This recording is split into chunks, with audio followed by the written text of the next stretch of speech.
This is the sixth video in my series on causal inference, and this one's going to focus on conditional randomization and conditional randomized control trials.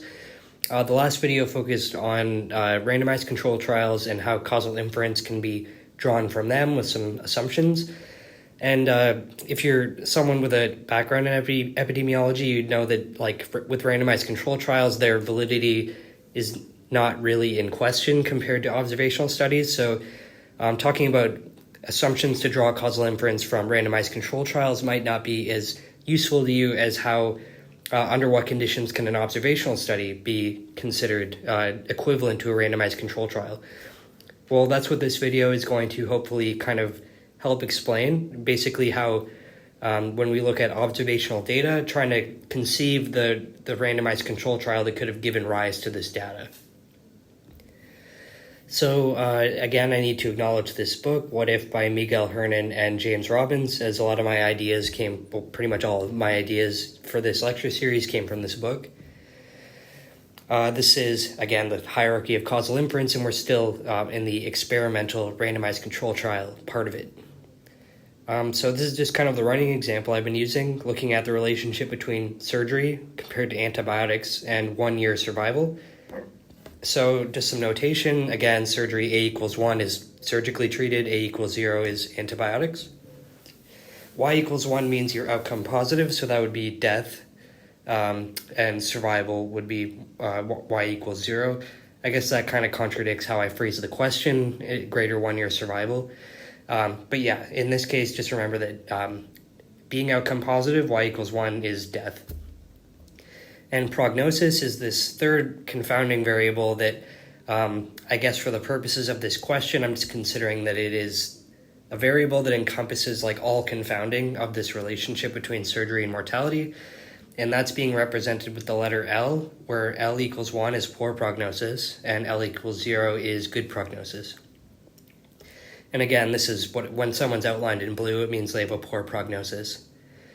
So unconditional randomization, or just regular randomization, that's when all individuals get basically the same probability of being assigned to either treatment group. So here, whether you have a poor prognosis outlined in blue, or you have a regular or good prognosis with no outline, you have the same probability of being assigned to either the treatment group or the antibiotics group. And in this case, it's a 50-50 chance. 50-50 is commonly used just because we want to end up with the same number of people in each arm, but it doesn't necessarily have to. It doesn't have to be 50-50. I guess I still have the coin flip there, but let's just say it's an unfair coin, and there's like a 70% chance of someone being assigned to surgery and a 30% chance of someone being assigned to antibiotics. That is kind of the basis of conditional randomization. This is what I'm showing here is still regular, but it's when two groups basically differ in their probability. So I believe this would still represent marginal randomization if this 0.7 chance of going to surgery and 0.3 chance of going to antibiotics, if this was the same among those with a good and poor prognosis, this would represent marginal randomization.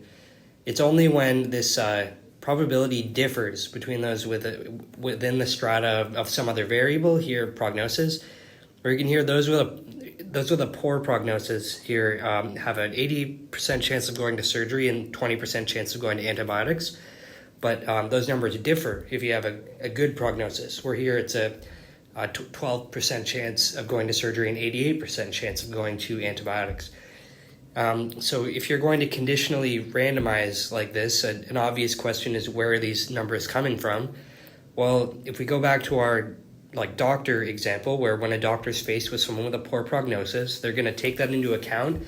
And instead of randomly assigning them to surgery or antibiotics, they make an informed decision which one would they benefit from more.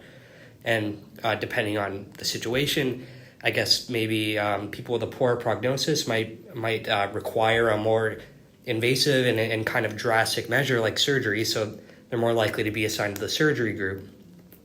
Well, it might not be responsible for this doctor to subject someone with a regular prognosis to surgery, so they might be more likely to end up in the antibiotics group. So what we end up with is the surgery and antibiotics group that were formed based on how the doctor assigned patients rather than randomization. You can see that in the surgery group, there's way more people with a poor prognosis than in the antibiotics group. So basically, we can use this information to figure out the probability that if you have a poor prognosis, what's the probability that this doctor would assign you to surgery or antibiotics? This is a really small data set, but we can use the data we have to find that. And the notation for that is like the probability of A equals 1. That's the probability of being put in the treatment group given that L equals 1. So what probability of A equals 1 given L equals 1 is shorthand for is the probability of being assigned to the surgery group given that you have a poor prognosis. So the 8 over 10 is coming from, the 8 is coming from how many people with a poor prognosis were assigned to surgery, and there's 8 of them. Just making sure, 8.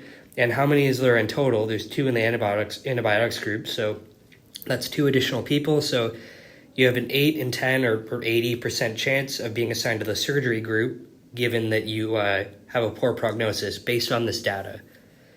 And we can figure out the probability of being assigned to the other group because it's just going to add up to 1. There's 2 groups, so it's a 20% chance.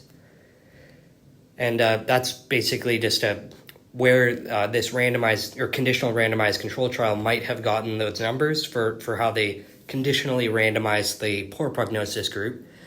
And for those with a good prognosis, we can do kind of the same thing. Probability of A equals 1, that's probability of surgery, given that you have a good prognosis, given that L equals 0.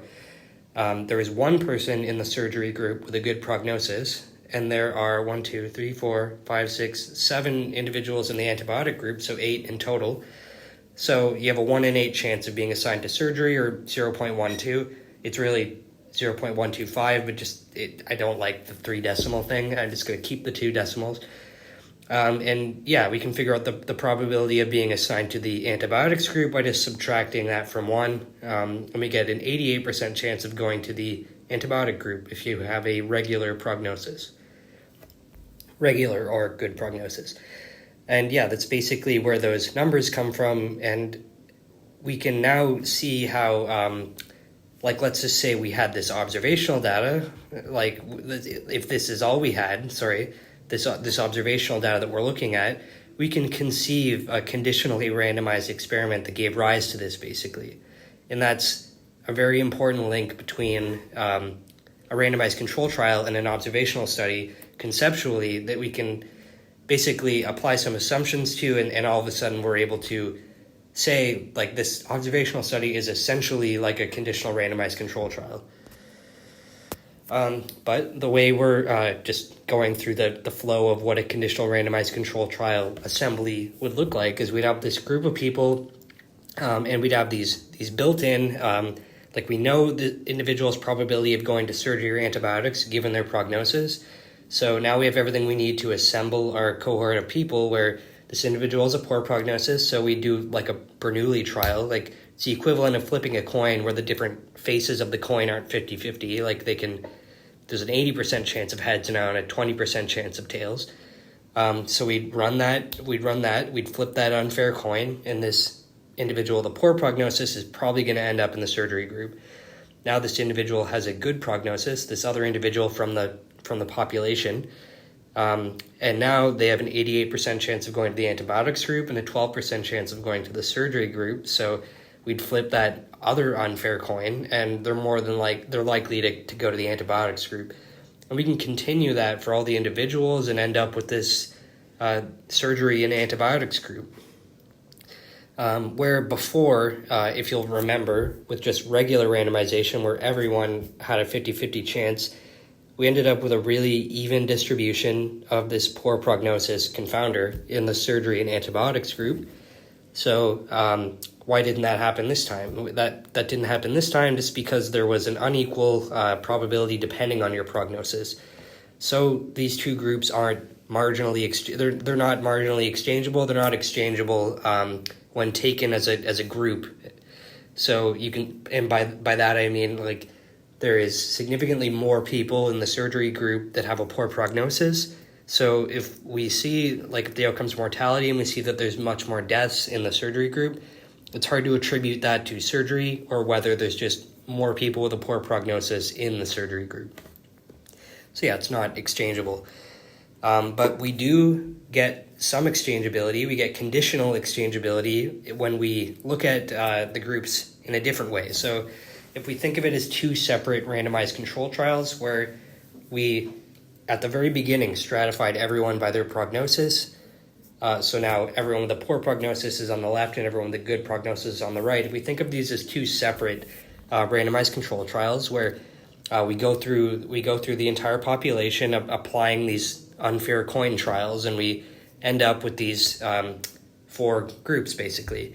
Now we ask, is there conditional exchangeability? So not looking at each other, where if everyone was collapsed into one big group like before, we'd be looking for marginal exchangeability. But now we don't really care whether what's on the far left and the far right is exchangeable, but just within the strata of L here, within the poor prognosis and the good prognosis group, is there exchangeability between the surgery and antibiotics? And basically, you can see that if the only confounder in our study is prognosis, this blue outline, the surgery and antibiotics group are exchangeable in the poor prognosis side. There's the same proportion of people outlined in blue, 100%, in the surgery and antibiotics group. And same with the good prognosis, the same proportion of people have a poor prognosis in the surgery and antibiotics group, 0% have a poor prognosis. So yeah, there's exchangeability here, which is really important because that lets us, I guess first, again, I always forget notation. We're going to talk about the notation. So within the poor prognosis strata, we have the potential outcomes y equals 1 when a equals 1 and a equals 0. That's just the y subscript a without anything. It just means that what we're talking about in this expression applies to both potential outcomes. So an individual's potential outcomes, given they're in the actually treated group and given that they have a poor prognosis, is equal to this individual's potential outcomes, like a equals 1 and a equals 0, given that they're in the untreated group and they have a poor prognosis. So it's kind of weird, but basically I'll show you in a second why that enables some causal inference that we didn't have before. And the same thing can be said in the good prognosis. You'll see that what I outlined in orange and blue is really like the only difference, and the fact that they're linked by an equal sign means that if everything is similar, if everything is the same, basically on both sides except for the a equals 1 and a equals 0, then the a equals 1 and a equals 0 is irrelevant all of a sudden. And yeah, this basically just means that, like before with marginal exchangeability, we were talking about how the potential outcomes are independent of what treatment group you're in. That's the definition of exchangeability. Now that's true, but conditional on L, basically, conditional on prognosis. So the major implication here is that if we just focus on that top left one, it's changed a bit. That's basically an associational risk difference. We have the probability of the outcome given that you were treated minus the probability of the outcome given that you were untreated. That can be found using real data. Like if we have a 2x2 where we have people's outcome and treatment status, we can find that risk difference just using the data. And within this L equals 1, that's equal to the one on the right that is theoretical, that is our potential outcomes risk difference, where the p y subscript a equals 1 is the probability of the outcome had everyone being treated. And everyone wasn't treated. Some people were, some people weren't. It's using hypothetical data. But these two things are equal. The associational one on the left, that risk difference, is equal to the causal one on the right within this strata of L equals 1. And same thing with L equals 0. But as soon as we're no longer conditioning on L, like if this is one big group now, or there's no conditioning on L, this association measure doesn't necessarily equal the causation measure.